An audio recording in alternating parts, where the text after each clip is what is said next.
Okay. We're obviously not going to have a quorum, I would imagine. So I can't imagine this constitutes a real meeting that we need to take minutes on. Chevik, do you think?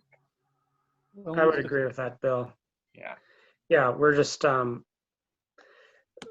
yeah, I think this is a good opportunity to kind of figure out how well the technology is working for people, if some are feeling like they're not able to participate, or, you know, if there's anything else that we need to do.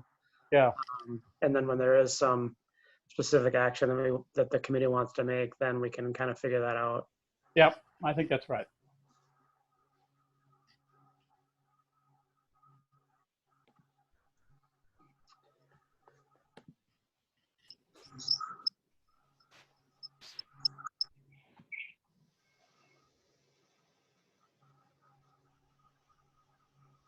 You walked the Skyway this morning, Bill? I did. Every morning I do an hour, the exact same route. It's getting deader and deader, as I think we all know, every day. It's talk about social isolation. I mean, you don't see anybody there. So, you know, ultimately that's okay, but it's a little scary. Yeah, I imagine that increases the public safety concerns slightly, but just having less eyes all day long. But yeah, you know, there's enough guards out there. You do see them, and Madison Equities has done something with their guard contract. So there are new guards, and they do seem to be more energetic. I mean, they're out there talking to people. I mean, they're out there actually looking around as opposed to just looking at their phones. So something's going on there. But yeah, my oh, what was that, Peg? Yeah, this is Peg. Can anybody hear me? Because I can hear you all, but I don't believe my video is. Just checking in on a technical basis. yeah, we can hear you. You're muffled, so something is going on with your transmission on the audio side, and we don't see a picture. This is the perfect time to get somebody to come in and fix this system. I want someone coming in to fix it. So yeah, okay, but you can hear me. All right, let me fool around. I'll try to figure out the video. Right, and I show that your video is on, Peg. It's just showing darkness still. I've been having a little issues with mine. Once in a while I need to restart my computer and then my Zoom video works again, but Okay, well, I think I'll stick with audio for now. Well, this gives us a chance to look at the backgrounds of everybody's homes. So that's Yeah, that's why I'm sticking with the audio, Bill. yeah, it's less effective. But I see Chevik's got a nice map of St. Paul there behind him. yes, it's the green line. Oh, it is. Yeah. Oh, that's terrific. I don't buy a lot of art, so we have plain walls in this house. Well, I was gonna say, if my camera were on, you'd see all the artwork my son drew on the wall behind me Oh, that sounds that I interesting. haven't yet cleaned off. I can confirm that Bill does take the same route every day because I pass him almost exactly in the Skyway at US Bank on my way to work when we were still walking to work every morning. yeah, I'm a really boring person. I mean, I've done that for something very much close to 15 years.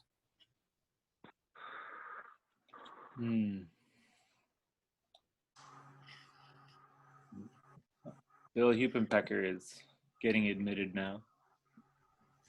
Who is? Oh, I see. Yeah, good. Well, we'll give him a chance to get settled in, and then we should probably, you know, just talk a little bit. It'd be good, Shevik, for you to just check in a little bit on how this is going to work for people and to make sure they know to give you comments afterwards. Because I mean, I think generally it's a great idea. I'm delighted.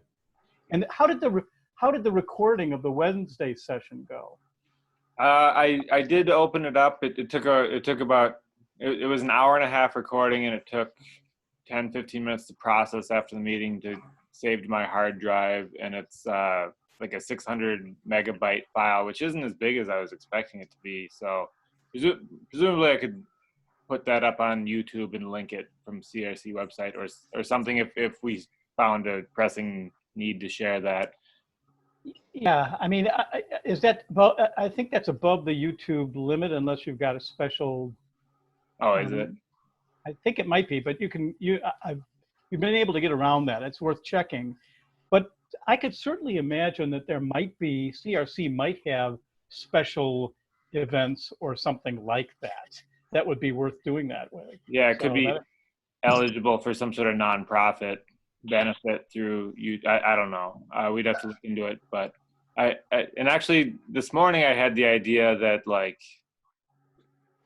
it wouldn't be that difficult once regular meetings resume to just have a camera in the room and be broadcasting to Zoom. And if there was some sort of technical administration going on with the meeting, like if I was there, I could monitor the chat and relate questions to the live meeting. But I might be getting fancier than we need, but it's the sort of idea that is being generated by this situation we're in now, I guess. So. All right, good. Good morning. Can you see me now? I can Yes. Yes. I can see you eating. you sharing your breakfast with us. I am. And I put on this business quality sweatshirt for this meeting. I'm just saying. Oh, another map on the background. Oh, that's good. How are you doing, Bill H?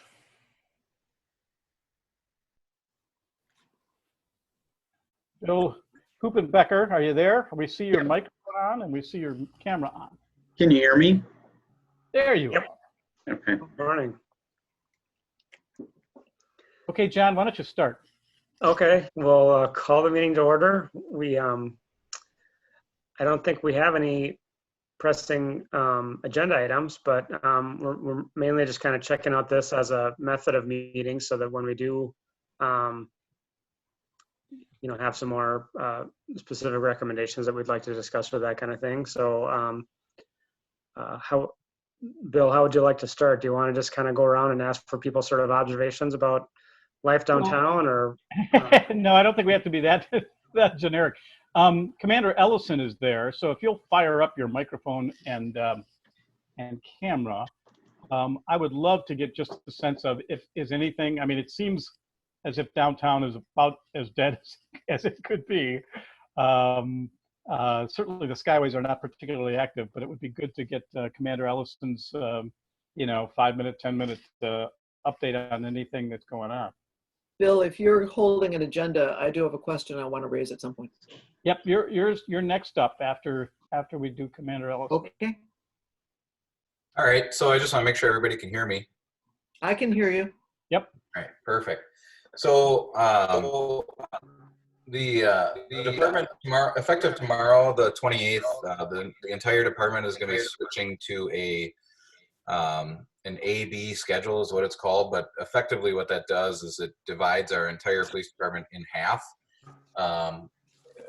The goal of doing that obviously is to be intentional about any overlapping shifts and things like that, so we're able to control the spread of any virus that may infect some of our officers at some point. So so basically what happens is the A side never overlaps with the B side, and we'll be able to have a continuous operation 24 hours a day like we do today, but just dividing the department in half so that there's less overlap and less exposure to each other.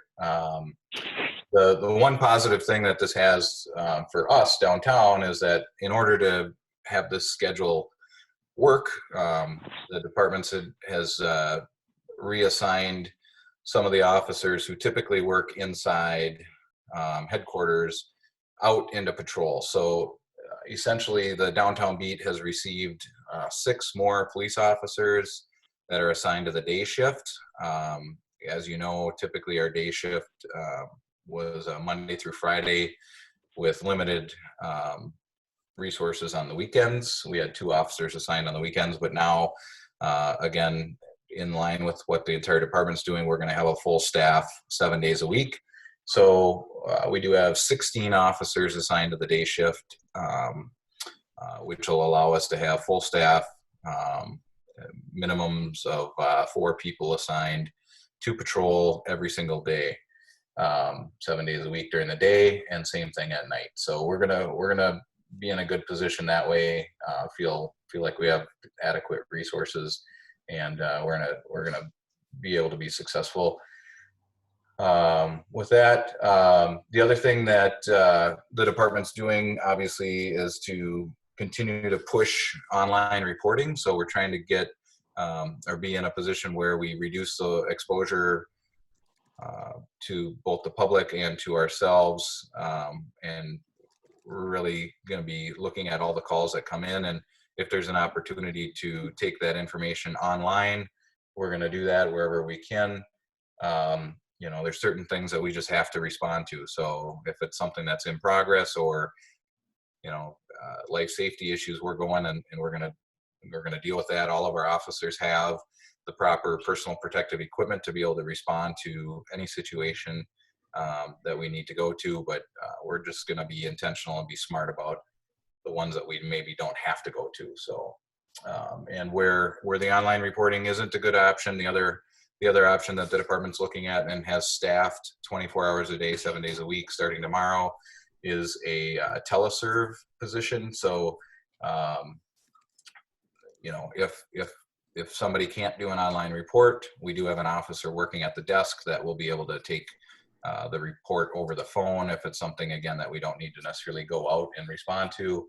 And we're also looking at just reducing the exposure of the officers. So if there's an incident that happened, that we can get all the information over the phone, and then a different officer can actually respond to that scene, but maybe they only have to spend 3 or 4 minutes there processing the scene, versus, you know, a half hour or an hour where they would have been there taking all the information and processing the scene.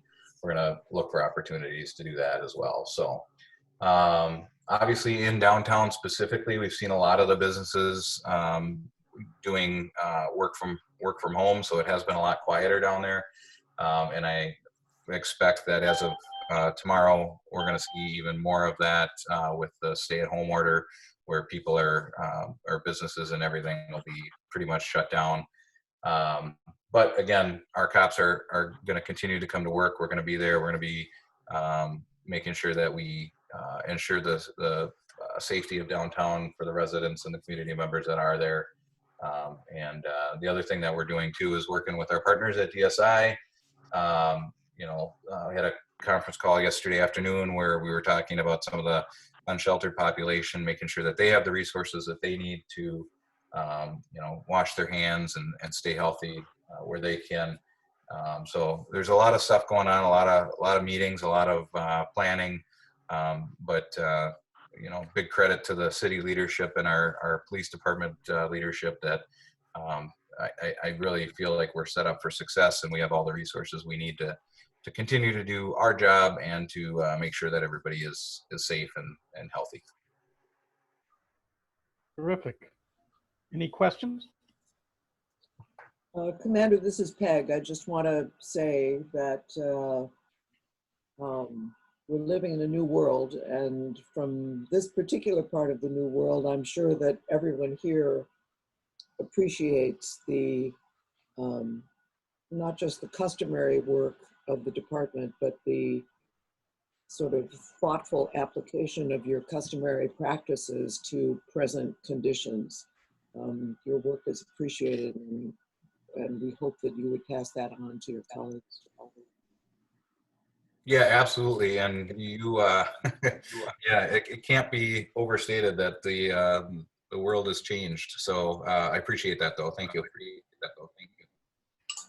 Yeah, I'd second that. Also, you know, as quiet as it has been downtown for the last week or so, for some reason last weekend, I ran into a bunch of police activity in the Skyways. And I mean, it was multiple. I don't know if your reports show any of that, but a lot of it is on the eastern side, again, around Union Depot, or people that I know I've seen in Union Depot, coming up into the city and then engaging with police. And I just, that was the one thing that was really different. And I was really surprised and pleased to see as many police downtown last weekend as there were. Bill, are you talking about criminal activity? Well, I mean, whatever it was getting a police response. There was one woman who I saw repeatedly who was, you know, talking about suicide and hurting herself. And so the cops were intervening with her. But there were a couple of others, just interactions that it wasn't violent or anything, but it was just something where you'd want a police officer to be responding, and they were. I'm just for clarification purposes, there's no change to like the downtown pager system. That's still going to be functioning as normal. Yeah, that's correct. No change to that.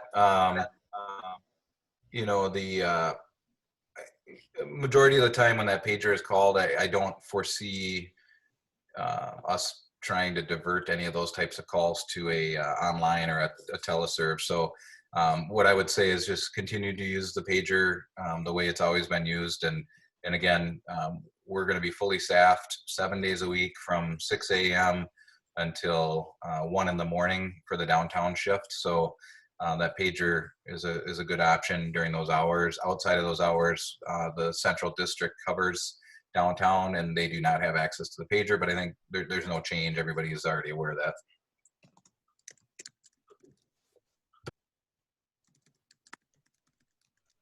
Any other questions or comments for Commander Ellison?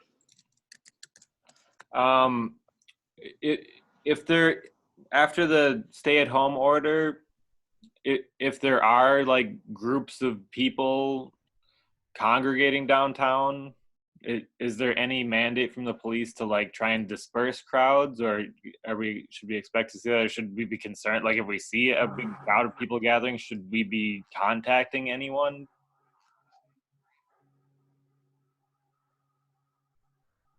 We're still working out exactly how we're going to respond to that. I'm hoping that, you know,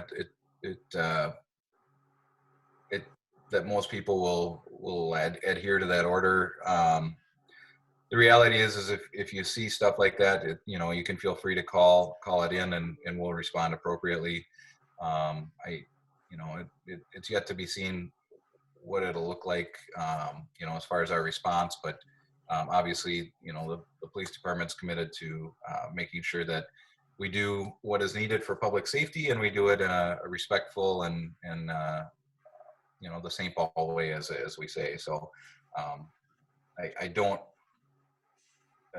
know exactly what it'll look like, but I think we're hopefully going to be in a good position.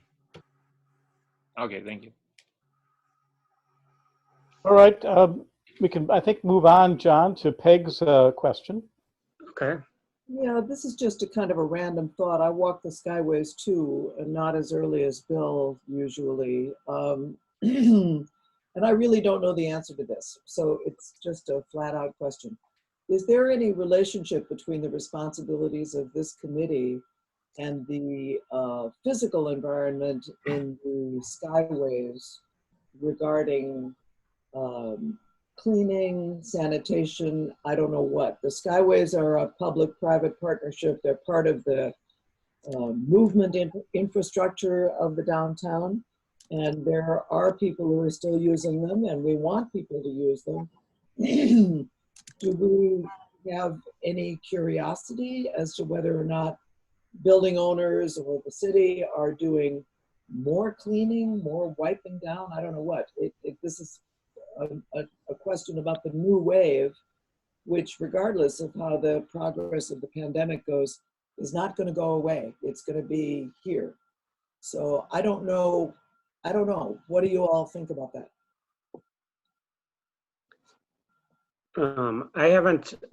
I've been to the CRC office just a couple of times over the last, week or so.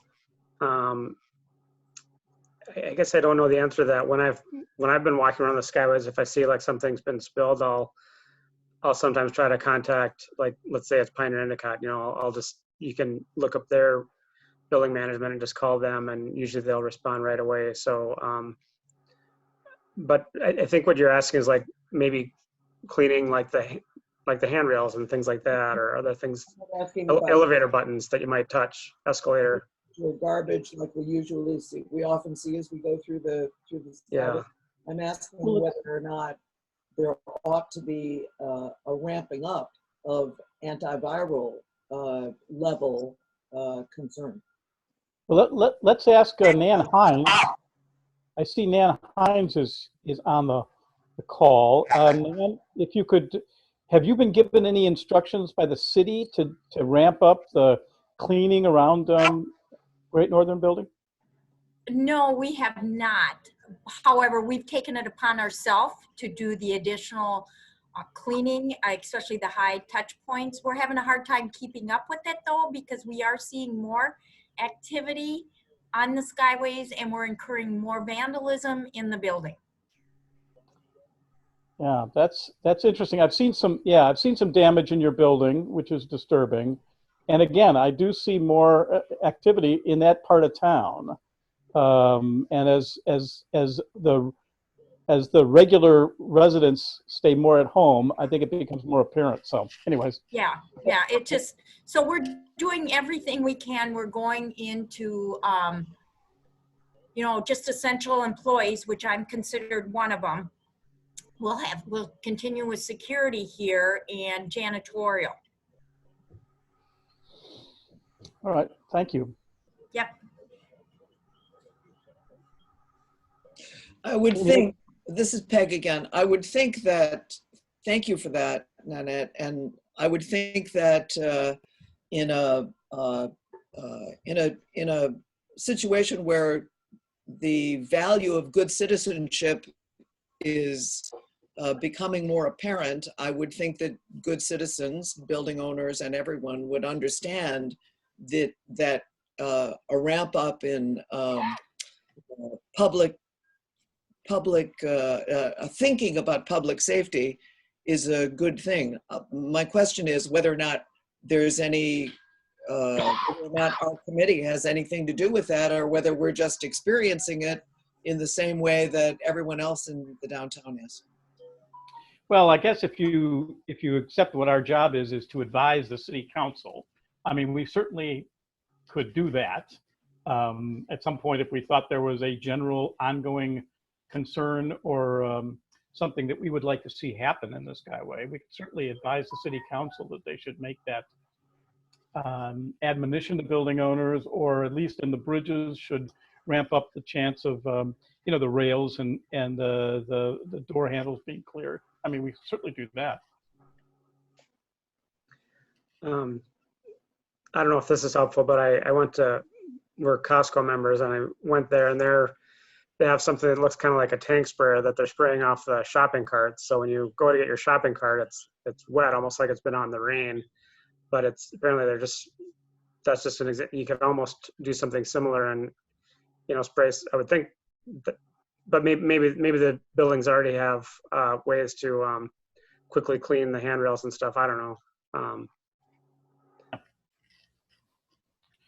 Well, it's a good thing to keep an eye on. I certainly did, Peg, along with you, when this first hit. I asked DSI about this, whether there was any role for having, you know, random residents going around with bottles disinfecting, you know, rails or buttons or something. And they certainly didn't think that was something they would love to see residents sort of generally doing, or at least we're in the position of wanting to organize that. So that may change as we go through this, but I think it's worth watching. Well, we would run into the same issue, the same base issue that we often run into, which is the question of who's actually responsible for certain physical sections of the Skyway. I agree with you, Bill. I think it's something we should watch, along with all of the other things that we're watching about the progress of the pandemic. Yep. And at some point, you know, I would submit to you that, and this is my sort of thing, there's nothing that keeps us as individuals from doing anything we wanted to do in terms of wiping down a surface. I mean, I can't imagine anybody stopping us.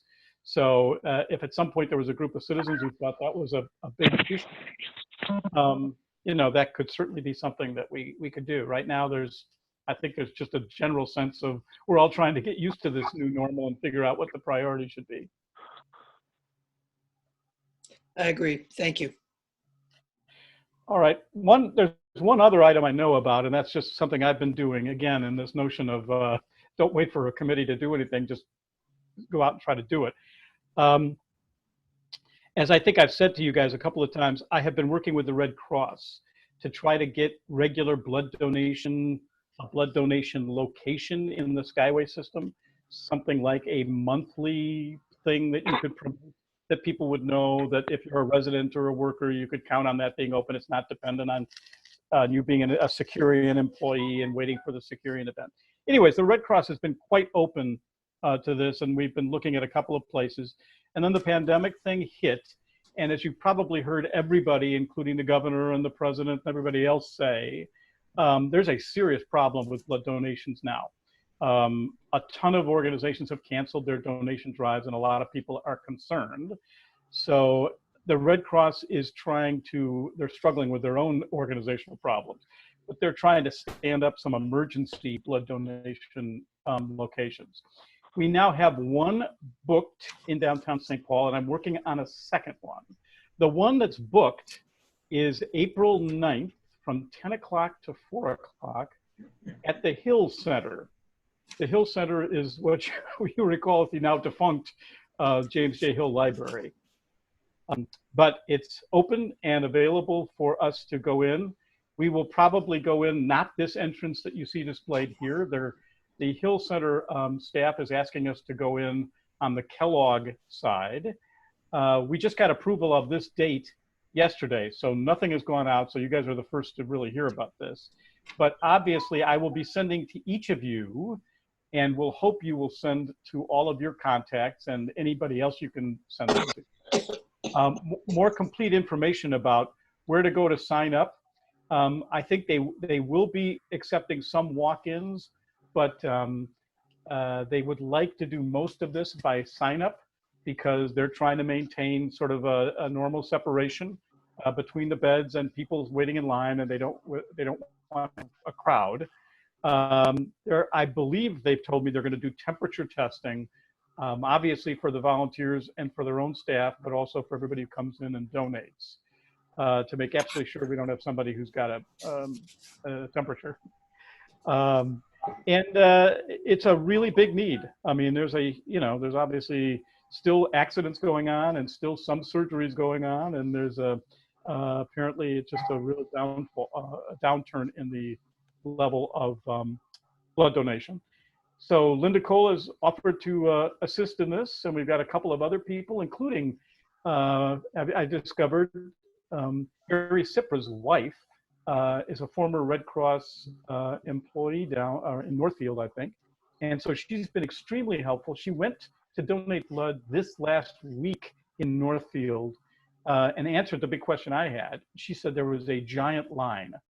That is to say, a ton of people interested in donating blood. So number one, we're going to do this this one at Hill Center. The number two one, Jean Kruger on the committee has been extremely helpful. I talked to her about Union Depot, and she has said that she thought that was absolutely possible, and we're just waiting for Red Cross to come for a meeting, and we'll get that scheduled. Great. That sounds great. Bill, thanks for your work on that. Oh, you're welcome. It's one of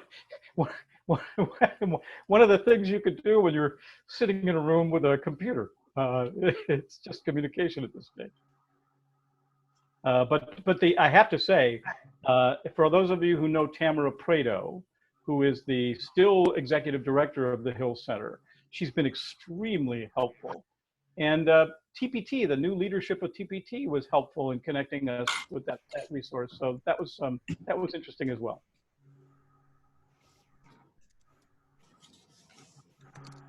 Okay. Well, does anybody have any other either questions or suggestions either about this format for meetings or future agenda items?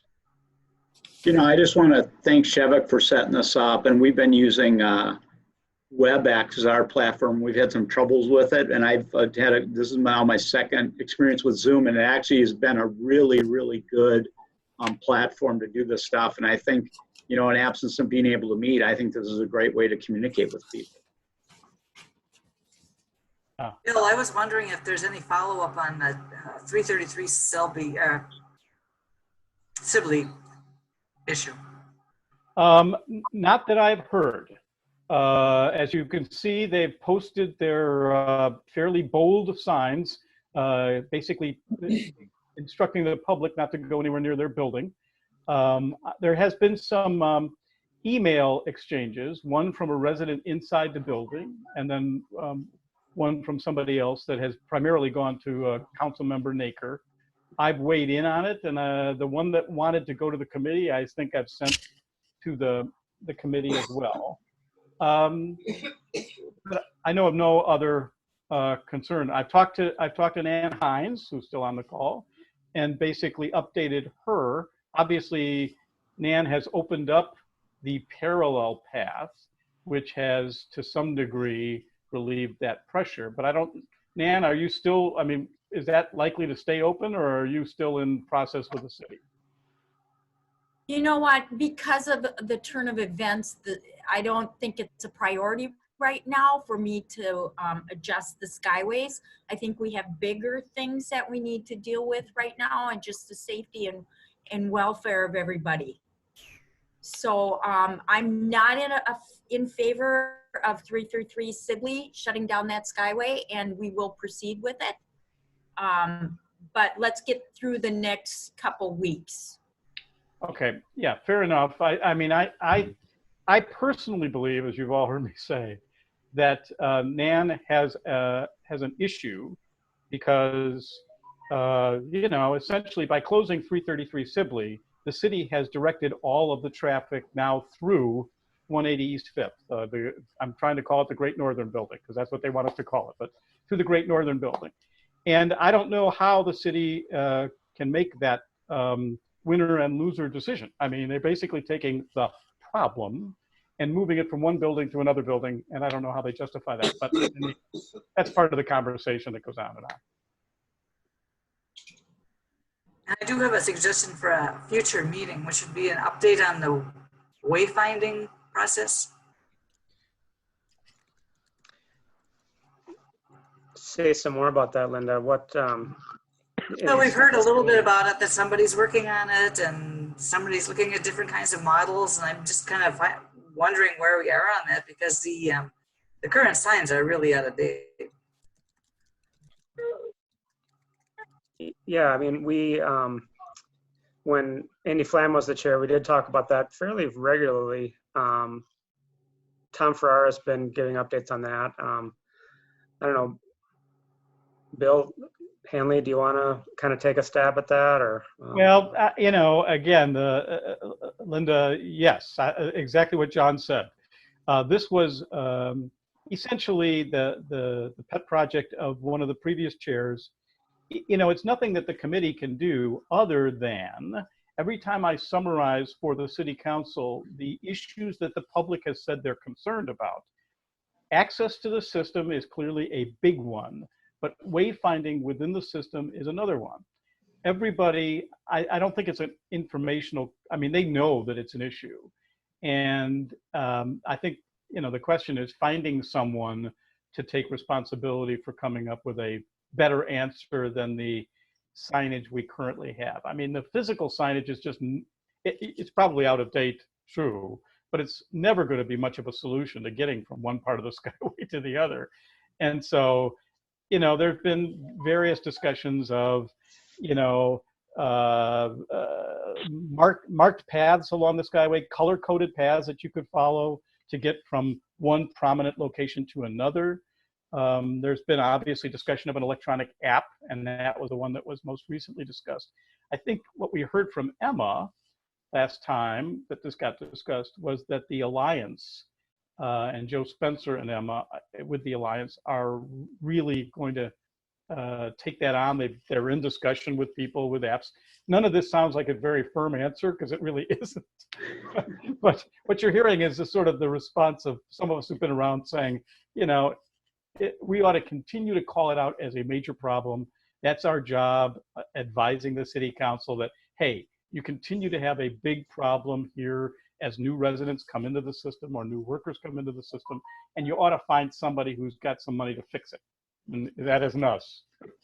Yeah, although CRC and Downtown Alliance did get a cultural star grant to develop a wayfinding strategy. We're still kind of working on the scope, and it wouldn't be just the Skyways, but it would also be downtown. And it's because it's a star grant, you know, it's focused on the cultural institutions. So the way in the application, the way we kind of sold it was that, you know, cultural institutions like the they complain that people have a hard time finding it. And yeah, the one art museum in downtown, it should be, there should be some more creative ways to help people find it, given the exterior signage restrictions, you know, on all the historic buildings and things. And we've heard that comment more so in our board meetings than in Skyway committee, that areas in downtown just look kind of desolate. And that's partly where that's a little bit where that project will go, is to look at, given those kind of constraints, can there be some other ways of highlighting some of the cultural institutions, and maybe that too would help with some of the other wayfinding. And, you know, say a tenant that's close to TPT, they can say, well, follow the signs at TPT, but, you know, then we're just, you know, things like that. So we'll Downtown Alliance is focused a lot on their special services district. I don't know exactly where they're at, but I think they're that's been a little bit of a priority for them. And but they do. The Alliance committee that I'm on does regularly get into the whole wayfinding thing. You're right; it's both on the street and in the Skyway. But they recognize this as a problem. So you should definitely be talking to Emma or Joe about so you can connect up those efforts, because I didn't know you had that grant. That's terrific. So I might suggest that the next time anybody on this committee is over in the Minneapolis side and you have an extra 30 minutes, there's an app that lets you find your way through the Skyway on the Minneapolis side that is quite effective. So just as a matter of knowing what our putative sister city has taken as an approach, that would be interesting to experience directly. And Peg, there's nothing that keeps you from communicating that to Emma and to Joe as well. Just to say, in case you haven't taken a look at this, I found this to be extremely useful. I mean, they might benefit from that. Yeah, and I think I actually have heard Emma reference that Minneapolis app, and that she was making efforts to look into who made that and how it was made and what effort that took. So yeah, I'd be astounded if they didn't know about that. But yeah, it's good. There's nothing wrong with a little role modeling. Yeah. All right, I think we're done. John, what do you think? Yeah, I don't have anything else. Or Shevik, do you have another? Well, Tom Ferrara just joined the meeting about 5 minutes ago or less. It doesn't look like he has a mic. Tom, can you hear us? Can you? Tom, see if you can hook up. See if you can hook up a mic. We're gonna make fun of you if you don't. So we're all sitting here laughing at you. You can also contribute in the chat if you don't have a mic, and tell us that you're not planning on contributing to the meeting. But this is hilarious. Boy, am I going to give you a hard time. There's a call-in option too. Yeah, I don't know. Can you see that? While we wait for Tom to find that answer, can I ask just a generic question? As someone who goes to the Skyway, I happen to see that the signage in Cray Plaza that references 333 or Sibley Square has been changed to say 333 on the park. And the building identifier on that sign has changed from saying Cray Plaza to 370 Jackson. Has the new building owner decided on that name, or is that just a placeholder to no longer say Cray Plaza until they come up with their new name? If anyone happens to know. Well, that's really interestingly, I have not noticed that. And I keep, because I'm a property owner in this complex, so I keep asking Cray Plaza if there are plans to rebrand it. You can't help but believe they're going to rebrand it. I mean, they're not going to keep it. So the question is, what will it be and where will it be? So there's a number of whimsical names that have come up. One of them was not Trump Tower. I thought that was a good one. But, you know, there may be other things. I'll check with that. I'll check and see. Yeah, but they replaced 4 signs, and 3 of them got replaced with signs that still say Cray, but the one that's closest to 333 happens to say 370 Jackson. And I thought, I wonder if that's a harbinger of things to come, or if a design error, or I don't know what that was. So, well, the most likely person to have that answer is probably Tom Ferrara, whom, if we imagine struggling right now with a mic. He's dying to give us an answer. He's dropped off the call, as far as I can tell. Nick Gang, if Nick Gang had been on the call, I talked to Nick this morning and sent him the call information, but he never came. But he would certainly be close to what Bigos is planning, because he obviously works for them. So. Hey, Bill, this is Nan. That's an interesting, because that, as you know, I managed that property for 20 plus years. That address is not even associated with that building. The legal address of that building is 380 Jackson, and the parking ramp is 175 East 5th Street. Huh. So I don't know where that's coming from. So 370 is actually printed on the Jackson side of the building. I didn't know that until I happened to look at Google Street View and noticed that appeared sometime in 2018.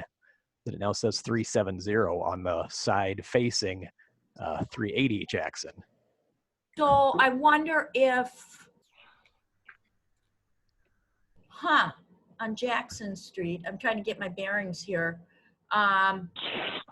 Is that the Guardian building? It's the entrance to Cray that's below the Skyway that is right next to the Guardian building. And it does say 370 when it faces the street, which it didn't used to. So that's just appeared in the last couple of years. Yeah, I never put that up, so I wonder if the Guardian building did. I thought 370 Jackson was where DSI is. Actually, I think that's 375, right? Oh, is that, I guess it's been so long, I've forgotten already. Sorry. I said 380, but I think it's 375 is the DSI building. Now Tom Ferrara shows 2 locations on this call, one with a microphone. So Tom Ferrara, can you hear us? Are you guys hearing me? Yes. Okay, Yes. so my first, welcome to Skype. My Wi-Fi is not working at home, but I got in through my cell phone. So DSI is 375 Jackson. My first avatar on there, I could see everybody, but not hear. So now apparently I have mic and I can hear everybody. Good. Well, we've gone through everybody else, and Commander Ellison has done his summary. So before we lose you again, anything we should know is going on with DSI?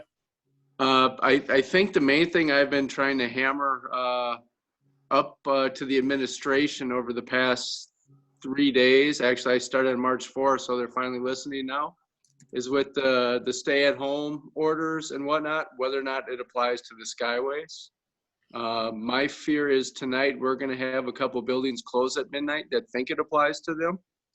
And as of now, officially, it does not. There's at least one building that's changed its hours in the system, and I've told the administration that it shouldn't be. That would be City Hall. Just to air it out there honestly for everybody. And I have many others calling that think they're supposed to shut, and as of now, that is not the case. If that happens, our director, Ricardo Cervantes, says we'll contact each building owner. Hopefully we are able to do that, but it definitely will be posted on the city's website where the COVID-19 updates are. But again, as of 9:44 this morning, building Skyways are to remain open even when the shelter-in-place order kicks in. And you don't have an email list of all the building owners to just email them and say, don't close your Skyway? The problem is ever-changing contacts, incorrect property feeds from the county, or I should say outdated. They take a while to update. So that has always been one of our difficulties. Is the ownership list is a constant influx, work in progress. All right. Well, this will be an adventure tomorrow morning, but we'll see. Yeah, take notes, Bill, on your morning walk. I will. If I get very far, I will. Although I know 180 East Fifth, the Great Northern Building, is going to be wide open right now. Oh yeah, I'm not going through that. Nope. We're open. We are open. Yeah, I still have Tom chasing her through the city. I'm glad there's laughter with that, and it's much appreciated. Yeah, no, it's meant to be humor. It truly is. Okay, anything else, Tom? Nothing critical, nothing official headed anyone's way at this point. I noticed DSI has taped a bunch of signs to the walls, which would, I believe, be inappropriate and outside of the ordinance for any of the rest of us. But somehow DSI has decided it's going to tape a bunch of signs to the walls near their office. Why would that be, Tom? If it is, I'm not aware of that. I was in Spain, got back from Spain 2 weeks ago today, so my quarantine will officially be ending later today. All healthy, but I am not aware of the signs. Of course, they didn't talk to me, but I think it would fall under location advertising and location signs. So as long as the signs are at 375 Jackson itself, it's okay because we're in that building. Yeah. But if it were to appear in a different building directed people, then we go to like basically illegal wayfinding or illegal signage.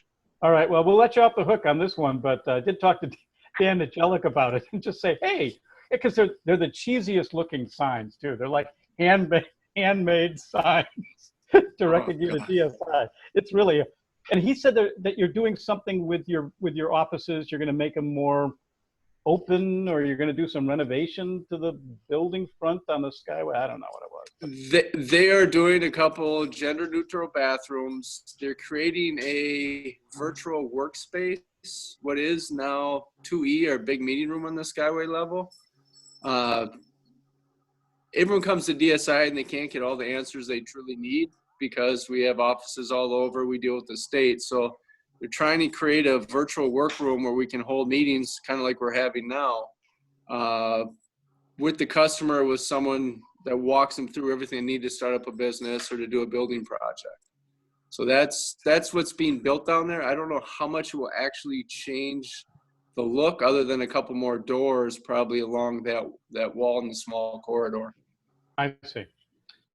All right. Anybody else? John? I just wanted to add that the Guardian building is 366 Jackson. You know, I just took a picture, and Bill, I sent it to you. Right, the building address is 380 Jackson for Cray Plaza, right underneath the Skyway.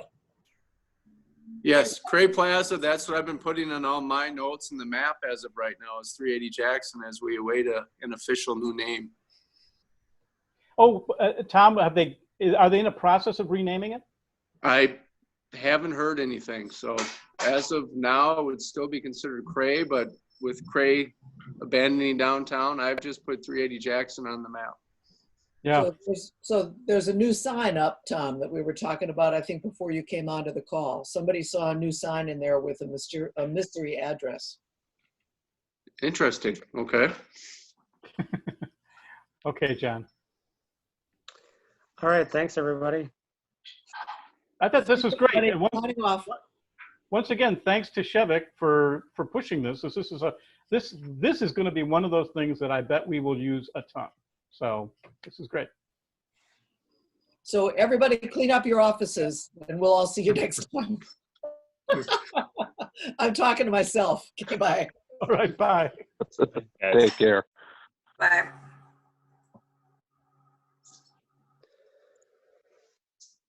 Right.